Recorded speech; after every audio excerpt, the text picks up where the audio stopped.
building was purchased about a year or so ago, year and a half ago, and the new landlords, all of whom I don't even know, it's some like LLC, mystery LLC, they started not cashing my rent checks.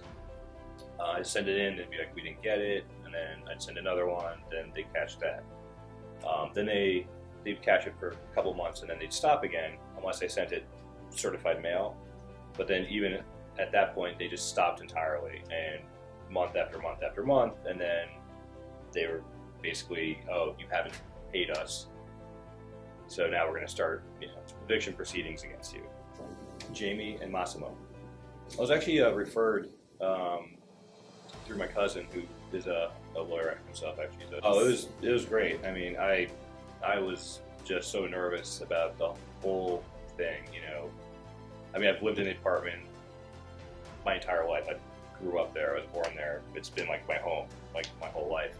And just the thought of like losing it over what I guess was just harassment, like that was just, I was getting like an hour or two of sleep at night for months, just like worrying about like what's going to happen next. And they just put me at complete ease here, where, I went from feeling like there's no hope to, basically just winning, and it was very reassuring, They took really good care of me here. Well, I mean, just beyond, listening to me, just looking at the facts. Jamie started the process, taking all the information down, going over, strategy with me. Massimo was the one that went to court with me, and he was super on the ball there. I mean, he seems like he knew everyone. He was telling me, like, don't talk to this person, don't talk to that, or, like, just basically advising me to, steer clear of certain potential landmines or pitfalls, especially involving the landlord. He went in front of the judge. I didn't have to say anything. It was like I thought I was going to have to make note. Like my part in it was very minimal, which was good too, because that's, even if the case facts are on your side, like there's still like that degree of nervousness. Like very smooth and streamlined the whole process, and it's exactly what I needed. Just having that like reassuring, sense of like, we got this taken care of. Like we got you. But I just like the kind of like the bargaining between lawyers before, like let's just try to work this out before we see the judge. And I thought that part of the process was pretty interesting.